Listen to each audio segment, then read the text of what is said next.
سامعین کرام، ایک انسان جو امانت دار ہو، سچا بھی ہو، مالدار بھی ہو، دیانتدار بھی ہو، اعتماد والا بھی ہو، اور پھر اس انسان کے ساتھ آپ کا قریبی رشتہ بھی ہو، دوست ہو، اعتبار والا ہو، آپ اس پر بھروسہ کرتے ہوں، الغرض تمام خوبیاں اچھائیاں اس انسان کے اندر موجود ہوں۔ اگر ایسا انسان جو کہ مالدار بھی ہے آپ کو یہ جملہ بول دے کہ میرے کہنے پر 100 روپیہ فلاں شخص کو دے دے، اگلے ہفتے 700 روپیہ مجھ سے لے لینا، محترم بھائیوں مجھ سمیت ہم میں سے کوئی بھی آدمی انکار نہیں کرے گا۔ اگر کہنے والا بھروسے مند ہے، سچا بھی ہے، جھوٹ بھی نہیں بولتا، اعتماد والا بھی ہے، اگر وہ ہمیں یہ کہہ دے 100 روپیہ دے دے، اگلے ہفتے 700 مجھ سے لے لینا، 1000 لے لینا، کون انکار کرے گا؟ ہے کوئی حجت بازی پیش کرے، کوئی ہیلا سازی کرے، نہیں جی بچوں کی فیس دینی ہے، فلاں مسئلہ ہے، فلاں مسئلہ ہے، فلاں مسئلہ ہے، اب تو میرے گھر کے خرچے پورے نہیں ہوتے۔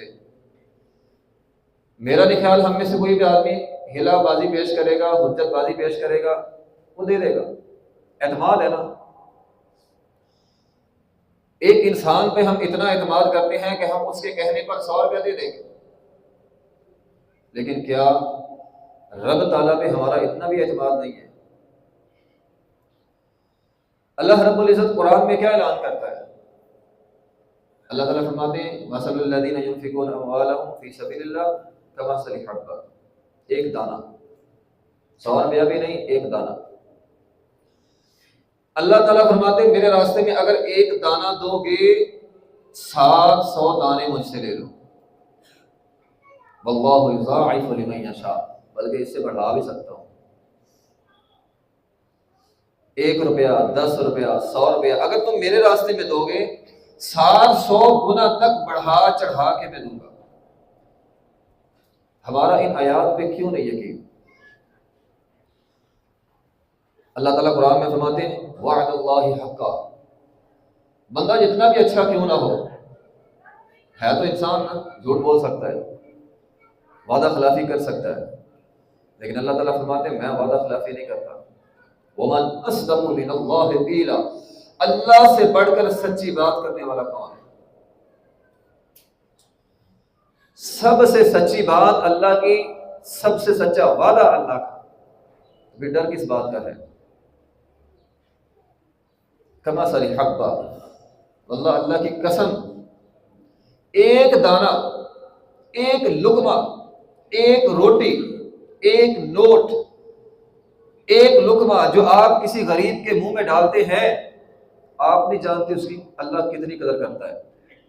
ایک غریب ہے، مسکین ہے، یتیم ہے، کوئی کسی بیوہ کا گھر ہے، کمانے والا کوئی نہیں ہے، آپ اس کے منہ میں ایک وقت کا کھانا کھلاتے ہیں، اسے 1-2 لقمے دیتے ہیں اسے، آپ نہیں جانتے اللہ تعالیٰ کے ہاں اس کی قدر و مطلب کتنی ہے۔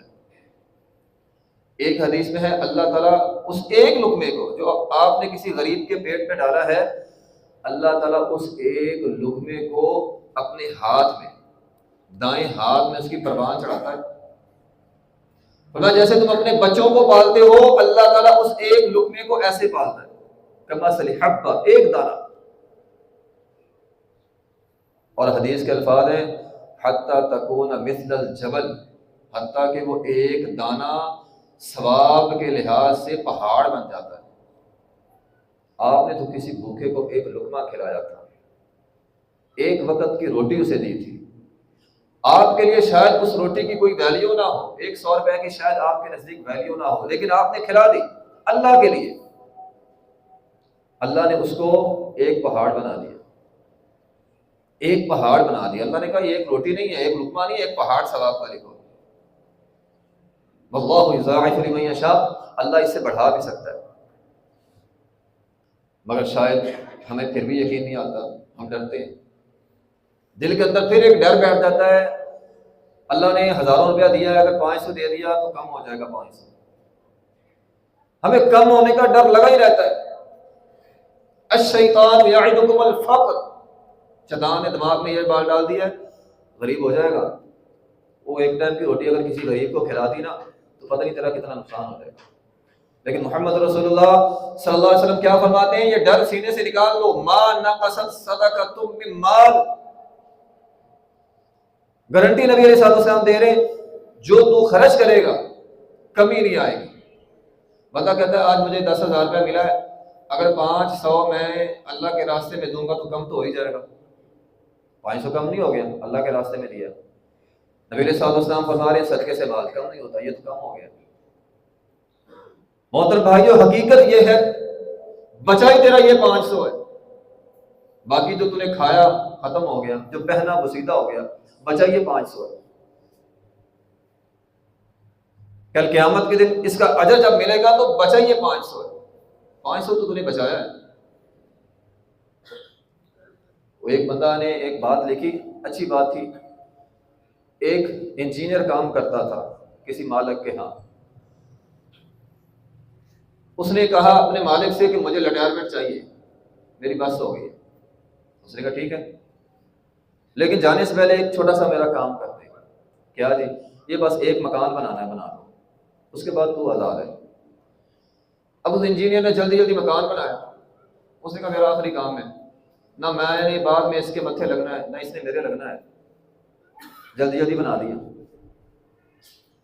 اب وہ اچھا مکان نہیں بنا، اس سے پہلے اس نے بڑے اچھے کام کیے تھے، لیکن آخری کام اچھا نہیں کیا، جانے والا تھا نا۔ اب جب مکان بن گیا، اس نے مالک سے کہا جی مکان تو بن گیا۔ مالک نے چابی پکڑائی اور کہا یہ مکان تیرا۔ اب وہ پریشان ہو گیا، یہ تو میرے لیے تھا، کاش میں اس کو اچھا بنا لیتا، کاش میں اس کو اچھا بنا لیتا، باقیوں کے مکان میں نے اچھے بنا دیے، اپنا میں نے اچھا نہیں بنایا۔ جو یہاں پہ ہے وہ تو ورثاء کا ہے، وہ تو ہمارا ہے ہی نہیں، ہمارا تو وہ ہے جو اللہ کے پاس چلا گیا۔ اور کل قیامت کے دن جب بندے کو اجر ملے گا تو بندہ کہے گا اے کاش اپنے لیے اچھا بھیجتا، یہ اصل میں میرا اپنا تھا۔ تو صدقہ، اللہ تعالیٰ فرماتے ہیں وَيُرْبِ الصَّدَقَاتِ، کسی بھوکے کے پیٹ میں ایک دانہ ڈال دو، میں اللہ قرآن میں اعلان کرتا ہے اللہ تعالیٰ اس کو بڑھائے گا، کم نہیں ہونے دے گا۔ اور پھر یہ جو ڈر لگا ہوا ہے، خوف لگا ہوا ہے، کم ہو جائے گا۔ اللہ تعالیٰ نے قرآن میں اعلان کیا الذین ينفقون اموالهم باللیل والنہار سرا وعلانیہ فلہم اجرہم عند ربہم ولا خوف علیہم ولا هم يحزنون، فرمایا تمہارا یہ ڈر ختم ہو جائے گا۔ اس آیت میں دو بڑی ہی اہم باتیں، ایک بات تو یہ ہے کہ صدقہ ایک ایسی چیز ہے جو چھپا کے کرو اللہ قدر کرتا ہے، اعلانیہ کرو اللہ قدر کرتا ہے۔ اگر آپ چھپا کے دیتے ہیں، کل قیامت کا دن اللہ تعالیٰ اس کے بدلے عرش کا سایہ دے گا۔ فرمایا جو بندہ چھپا کے صدقہ کرتا ہے اللہ تعالیٰ اس کو عرش میں سایہ دیتا ہے۔ اور اگر آپ اعلانیہ دیتے ہیں تو بہت سارے صحابہ کرام کو آپ جانتے ہوں گے جنہوں نے اعلانیہ صدقہ کیا اور نبی علیہ الصلوۃ والسلام نے فرمایا تمہارے لیے جنت کی خوشخبری ہے۔ عثمان بن عفان رضی اللہ تعالیٰ نے فرمایا ما نقصت صدقۃ من مال، عثمان غنی رضی اللہ تعالیٰ صدقہ لے کر آئے تو نبی علیہ الصلوۃ والسلام نے فرمایا ما ضر عثمان ما عمل بعد اليوم، آج کے بعد کوئی نیکی نہ کرے گا جنتی ہے۔ دوسری بڑی اہم بات یہ ہے ولا خوف علیہم ولا هم يحزنون، اللہ ڈر ختم کر دے گا۔ لوگوں کو ڈر لگا رہتا ہے، بہت سارے لوگوں کو میں جانتا ہوں ہزاروں روپیہ لاکھوں روپیہ اکاؤنٹ میں ہوتے ہیں لیکن ڈر لگا ہوا ہے کہیں ختم نہ ہو جائے۔ فرمایا میرے راستے میں خرچ کرنا شروع کر دو، تمہارے سینے سے یہ ڈر نکال دو، ختم ہونے کا ڈر، مال ختم ہو جائے گا یہ ڈر اس کو ختم کر دو۔ مال تو ہوتا ہے، پریشانیاں بہت آ گئی ہیں، بیماریاں بڑھ رہی ہیں۔ ایک حدیث ہے سنی تو آپ لوگوں نے پہلے بھی ہے لیکن کبھی شاید ہم نے اس طرح غور نہیں کیا۔ نبی علیہ الصلوۃ والسلام نے فرمایا ہر روز آسمان سے فرشتے آتے ہیں، ایک فرشتہ کہتا ہے اللہم اعطی منفقا خلف، اے اللہ جو تیرے راستے میں خرچ کرتا ہے اسے مزید دے، یہ جملہ ہم سب جانتے ہیں. اگلا جملہ کیا ہے؟ اللہم اعطی ممسکا تلفا. اے اللہ جو صدقہ نہیں نہ دیتا اس کا مال ختم کر دے. کبھی آپ زندگی میں بیماریوں سے گھرے ہوئے ہیں، پریشانیوں سے گھرے ہوئے ہیں، ایک پریشانی جاتی نہیں دوسری آ جاتی ہے، دوسری جاتی نہیں تیسری آ جاتی ہے، ختم ہونے کا نام نہیں لے رہی. کبھی تنہائی میں بیٹھ کر غور کیا کرو، کہیں فرشتے کی یہ بد دعا تو نہیں لگ رہی؟ فرشتہ بد دعا دے رہا ہے، اے اللہ جو نہیں دیتا اس کا مال تلف کر دے، ختم کر دے، اس کا رزق تنگ کر دے. ہو سکتا ہے فرشتے کی بد دعا اللہ نے بھیجا ہو، اللہ قبول نہیں کرے گا اس کی بات. اے اللہ جو مال کو روکتا ہے اللہ اس کا مال ختم کر دے. اور ختم کرنے کے اندر یہ نہیں ہے مال کم ہو گیا، پہلے زیادہ منافع آتا تھا اب تھوڑا ہے، نہیں یہ بات نہیں ہے. یہ بھی ہو سکتا ہے، یہ بھی ہو سکتا ہے مال تو آپ کے پاس وافر ہے مگر اس کا استعمال صحیح نہیں ہو رہا. کام چھوٹا سا تھا پیسے بہت سارے لگ گئے. ایسا نہیں ہوتا، کام چھوٹا سا ہوتا ہے پیسے کافی سارے لگ جاتے ہیں، مسائل ہی ختم نہیں ہوتے. چھوٹا سا فنکشن ہو ہزاروں لاکھوں لگ جاتا ہے. تو پیسے کا صحیح استعمال نہیں ہو رہا، یہ بھی رزق کی تنگی کی علامت ہے. اللہ نے برکت دے دی ہے، بیماریاں پریشانیاں بڑھتی جا رہی ہیں، بندہ ایک پریشانی سے نکلتا ہے دوسری گھیر لیتی. کبھی تنہائی میں بیٹھ کے بندہ غور کہے کئی فرشتے کی بد دعا تو نہیں لگ رہی مجھے، میں اللہ کے راستے میں دیتا ہی نہیں ہوں. دیکھیے اللہ تعالیٰ کو اس بات سے کوئی غرض نہیں ہے آپ 10 دیتے ہیں، 10,000 دیتے ہیں یا لاکھ دیتے ہیں. اللہ کو مقدار کی پرواہ نہیں ہے، اللہ کو معیار کی پرواہ ہے. آپ غریب ہیں، اللہ کے راستے میں 1 روپیہ دیتے ہیں اپنی کمائی سے، ہو سکتا ہے اللہ کی نگاہ میں 1 لاکھ دینے سے بہتر ہو.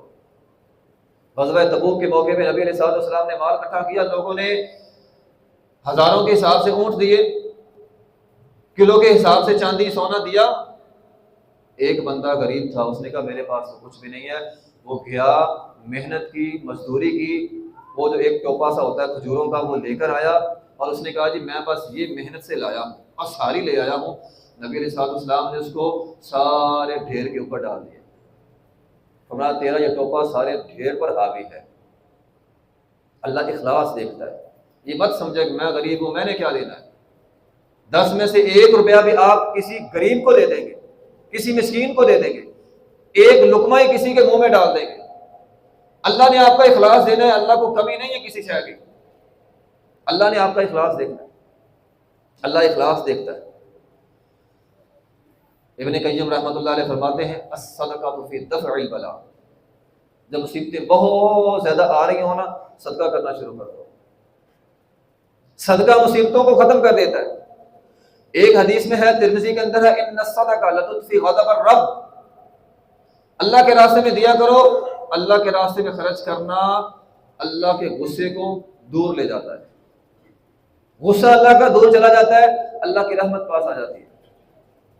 اور اگلی بات فرمایا وَتَدْفَعُ مَيْتَةَ السُّوءِ. اللہ کے راستے میں دیا کرو، اللہ تمہیں بری موت سے بچا لے گا. آج ہمارے ارد گرد موتیں ہو رہی، بندے کو پتہ نہیں چلتا بندہ بہت ہو گیا. حادثے ہو رہے ہیں، خطرناک ترین حادثے.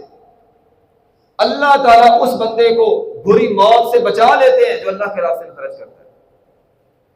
کتنے فائدے. صدقہ بندہ قبر میں چلا گیا، بندہ قبر میں چلا گیا، صدقہ وہاں پر بھی بندے کو فائدہ دیتا ہے. یعنی یہ واحد چیز ہے جو مرنے کے بعد بھی انسان کو فائدہ دیتی ہے. نبی علیہ الصلوۃ والسلام نے فرمایا بندہ قبر میں لیٹ جاتا ہے، تم اسے قبر میں لٹا کے چلے جاتے ہو، تم تو چلے گئے، لیکن اگر اس نے نماز پڑھی ہوئی وکانت الصلاۃ عند رأسہ، نماز اس کے سر والی جانب آ جاتی ہے. وہ کہتی ہے سر والی جانب سے تو عذاب میں نہیں آنے دوں گی. اور فرمایا وکان الصیام عن یمینہ، روزہ اس کی دائیں جانب آ جاتا ہے، کہتا نہیں بھی یہاں سے عذاب کو میں نہیں جانے دوں گا.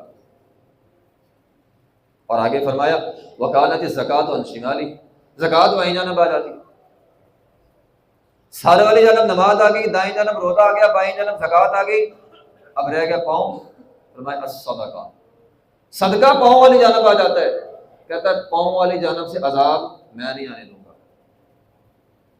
گویا جو بندہ نماز پڑھتا ہے، روزہ رکھتا ہے، زکوٰۃ دیتا ہے، نفلی صدقہ کرتا ہے، یہ چاروں چیزیں بندے کو قبر میں عذاب سے محفوظ رکھتی ہیں۔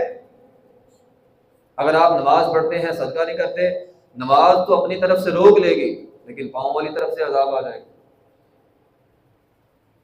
نہ اگر نماز کے سست ہیں، صدقہ کرتے ہیں تو سر والی جانب سے عذاب آ جائے گا۔ چاروں چیزیں ضروری ہیں۔ امام ذہبی رحمۃ اللہ علیہ نے عبداللہ بن مبارک رحمۃ اللہ علیہ کے حوالے سے واقعہ لکھا ہے، سیر علام النبلاء کے اندر موجود ہے۔ ایک بندہ عبداللہ بن مبارک کے پاس آیا اور اس نے آ کر کہا جی میرے گھٹنے میں درد ہے، 7 سال ہو گئے گھٹنے میں درد ہے، ختم نہیں ہو رہی۔ بڑے علاج کروائے، بڑے بڑے حکماء کے پاس گیا ہوں، ختم ہوتی ہی نہیں ہے۔ عبداللہ بن مبارک رحمۃ اللہ علیہ فرمانے لگے ایسی جگہ تو نے کنواں کھودنا ہے، ایسی جگہ کنواں کھودنا ہے جہاں پہ لوگوں کو پانی کی اشد ضرورت ہو۔ اس نے کنواں کھدوانا شروع کر دیا۔ جیسے ہی کنویں کا پانی آیا، پانی اس کے قدموں کو لگا، ٹانگوں کو لگا، اللہ تعالیٰ نے شفا دے دی۔ اللہ بیماریاں ختم کرتا ہے۔ 10 سال ہو گئے بیمار ہوئے بندے کو، 20 سال ہو گئے، شفا ہی نہیں مل رہی۔ اور کبھی یہ نسخہ اپنا کے دیکھ لیا کرو۔ حکماء کو اللہ بہت دے دیے، ڈاکٹروں کو بہت دے دیے، ہسپتالوں کو بہت دے دیے، اللہ تیری رضا کے لیے جہاں ضرورت ہے، بہت غریب بندہ ہے، مسکین ہے، کمزور ہے، آپ اس کو کھڑا کر دیں، اس کے جو پیٹ سے دعا نکلے گی نا وہ آپ کی مرض کو ختم کر دے گی، دل سے جو دعا نکلے گی وہ ختم کر دے گی۔ اچھا محترم بھائیوں، یہ جتنے میں نے فائدے بیان کیے یہ ہمارے لیے۔ اب آپ دیکھیں گناہ معاف ہوتے ہیں یا ساری فائدے، نبی علیہ الصلوۃ والسلام معصوم عن الخطا تھے، آپ کے تو گناہ بھی نہیں تھے۔ آپ کے بارے میں تو نعوذ باللہ ہم یہ بھی نہیں سوچ سکتے قبر کے اندر عذاب، سبحان نعوذ باللہ۔ لیکن رمضان کا مہینہ آتا، نبی علیہ الصلوۃ والسلام اتنا صدقہ کرتے تھے کہ آندھی سے بھی تیز ہوتے تھے۔ آندھی کتنی تیز آتی ہے، فرمایا تیز آندھی سے بڑھ کر نبی علیہ الصلوۃ والسلام صدقہ کیا کرتے تھے، غرباء میں، مساکین میں۔ آپ اس قدر غرباء کا خیال رکھتے تھے کہ اپنے گھر میں کچھ نہیں لے جاتے تھے، سارے غریبوں کو دے دیتے۔ رمضان کا مہینہ آیا ہے، رمضان کا مہینہ بڑے بڑے دسترخوان لگتے ہیں لیکن غریب محروم رہتے ہیں۔ آپ نے کبھی غور کیا ہے؟ روزہ تو اس لیے آیا تھا امیر بھوکے رہیں، غریبوں کے پیٹ میں نوالا جائے۔ ہمارے ہاں بڑی بڑی دعوتیں رکھ لی جاتی ہیں، بڑی بڑی پارٹیاں ہوتی ہیں، اور روزہ بھوک کا نام تھا، ہم نے دعوتوں کا نام رکھ لیا۔ ٹھیک ہے دعوتیں ہوں، افطار پارٹی ہونی چاہیے، لیکن ایک حدیث سن لیں، نبی علیہ الصلوۃ والسلام نے فرمایا سب سے بدترین وہ کھانا ہے جس کے اندر یدعا لہ الاغنیاء ویترک الفقراء، جس میں غنیوں کو بلایا جائے، فقراء کو چھوڑ دیا جائے۔ اگر آپ کی دعوت میں، آپ اپنی دعوت میں کسی غریب کو نہیں بلاتے یا کسی غریب کا حق نہیں رکھتے تو حدیث کے مطابق سب سے بدترین کھانا ہے۔ آپ کے پاس مال آتا، امہات المؤمنین کہتی ہیں ہم یہ سمجھتے تھے آج نبی علیہ الصلوۃ والسلام کے پاس مال بہت زیادہ آ گیا، آج ہمارے گھروں کے چولہے جلیں گے، آج ہمارے گھروں کے چولہے جل جائیں گے، آج بڑا مال آیا ہے۔ لیکن نبی علیہ الصلوۃ والسلام جب وہاں سے اٹھتے اپنی جھولی بھی جھاڑ دیتے، گھر میں پھر وہی کھجور۔ یہ باتیں ساری سننے سنانے کے لیے، گھر میں وہی ایک کھجور ہوتی تھی، امہات المؤمنین کہتی ہم پھر ویسے کی ویسے رہ جاتے۔ نبی علیہ الصلوۃ والسلام کے پاس ایک بندہ آیا، انس رضی اللہ عنہ فرماتے ہیں جب بھی آپ کے پاس کوئی سائل آتا تھا نا آپ نہ نہیں کرتے تھے۔ ایک دفعہ اتنی زیادہ بکریاں آئیں بین الجبل، جو پہاڑ ہوتا ہے نا، جبل پہاڑ کے درمیان، 2 پہاڑوں کے درمیان جو جگہ ہوتی ہے اس کو وادی کہتے ہیں، پوری وادی بھر گئی۔ وادیاں چھوٹی نہیں ہوتی، بہت بڑی وادیاں ہوتی ہیں، پوری وادی بھر گئی، اتنا زیادہ مال آیا۔ ایک بندہ آ گیا کہنے لگا اللہ کے رسول صلی اللہ علیہ وسلم میں غریب ہوں، مسکین ہوں، لاچار ہوں، بے بس ہوں، مجھے کچھ دے۔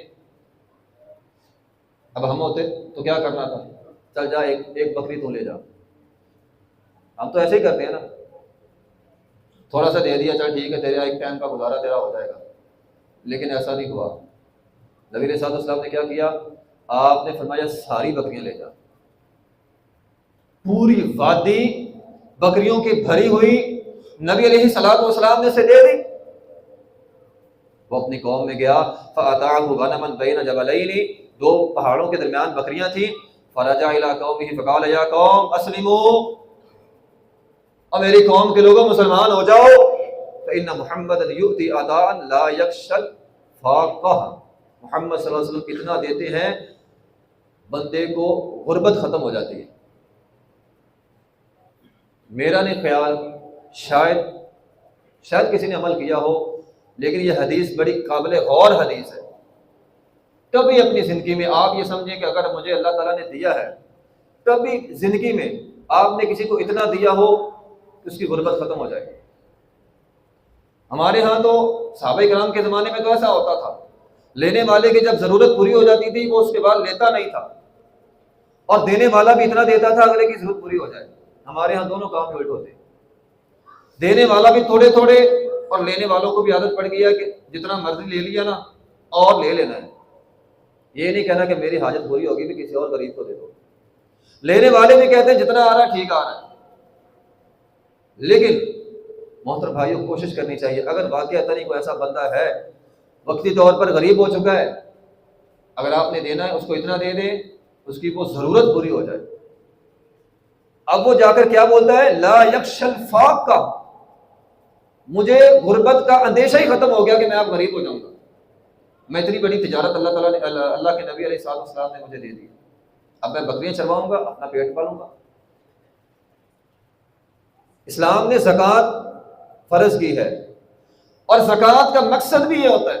ہم لوگ زکوٰۃ کو الحمدللہ دیتے ہیں, لیکن جو زکوٰۃ کا اصل مقصد ہے نا, فقراء کو, غرباء کو اوپر اٹھانا, شاید وہ ختم ہو گیا. آپ نے سنا ہوگا احادیثوں کے اندر یہ باتیں آتی ہیں کہ نبی علیہ الصلوۃ والسلام کے زمانے کے بعد جب صحابہ کرام کا زمانہ آیا, ایسا زمانہ بھی آیا زکوٰۃ دینے والے تیار تھے, لینے والا کوئی نہیں تھا. وہ کیسے ہوا؟ دینے والے اس طرح دیتے تھے, آج اس سال ایک غریب کو دیا ہے, اتنا دیا ہے, اسے اتنا اوپر اٹھا دیا ہے کہ اگلے سال وہ زکوٰۃ دینے والا بن گیا. اسے اگلے سال پھر ایک کو اٹھا دیا, اسے اگلے سال پھر ایک کو اٹھا دیا. تو زکوٰۃ کا اصل مقصد بھی یہ ہوتا تھا. تو بہرحال نبی علیہ الصلوۃ والسلام اتنا دیتے. ایک دفعہ غزوہ حنین کے موقع پہ بڑا مال آیا تھا, نبی علیہ الصلوۃ والسلام نے اتنا دیا, اور آگے فرمایا ثم لا تجدنی بخیل, میں اپنے گھر میں کچھ بھی لے کر نہیں جا رہا, اور یاد رکھنا میں بخیل نہیں ہوں, میرے ہاتھ میں جو آتا ہے میں دے دیتا ہوں. ایک عورت نے چادر بنائی, نبی علیہ الصلوۃ والسلام, عورتیں چادر بڑی اچھی بنا لیتی ہیں بعض خواتین, اس نے بڑی محنت سے ایک چادر بنائی. نبی علیہ الصلوۃ والسلام نے پہلی دفعہ پہن کر باہر آئے, ایک صحابی نے مانگ لی, آپ نے اتار کر اس کو دے دی.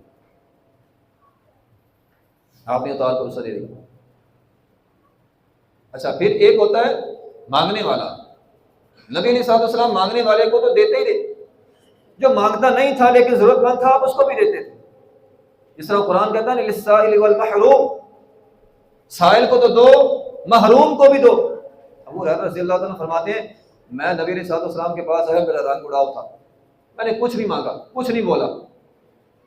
نبی علیہ الصلوۃ والسلام نے کہا ابو ہریرہ لگتا ہے تجھے بھوک لگی ہے, پہچان لیا چہرے سے. اللہ اکبر, کتنی بڑی سنت ہے. مانگنے والوں کو تو مل جاتا ہے, جو مانگتے ہی نہیں ہے.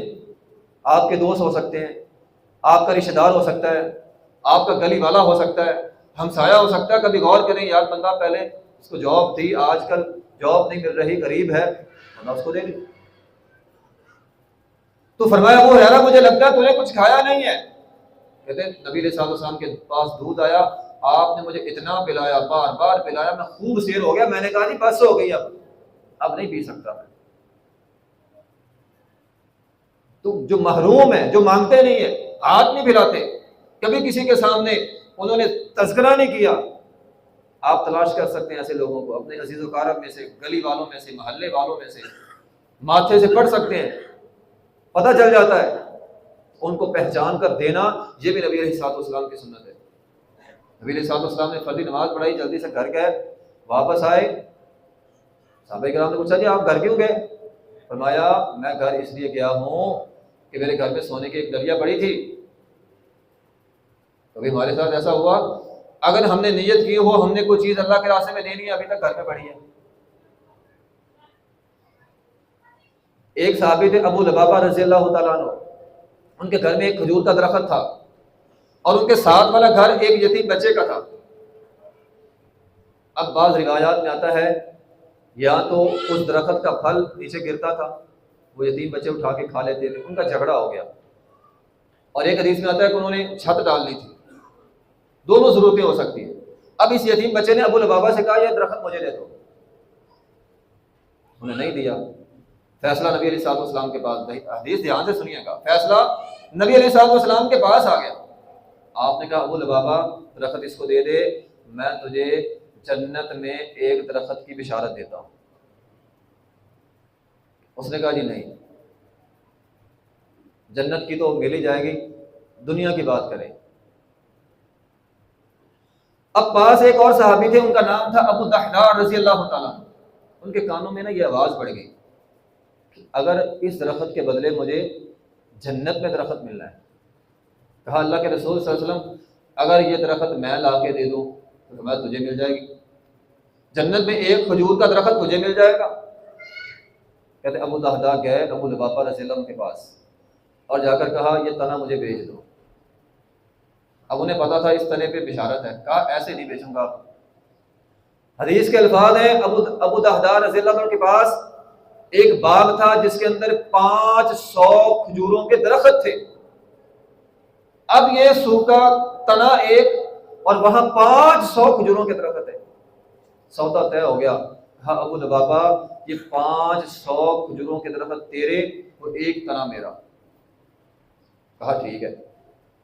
اب ابو دحداء رضی اللہ تعالیٰ عنہ اس تنے کو کھینچ کے لا رہے ہیں نبی علیہ الصلوۃ والسلام کے پاس۔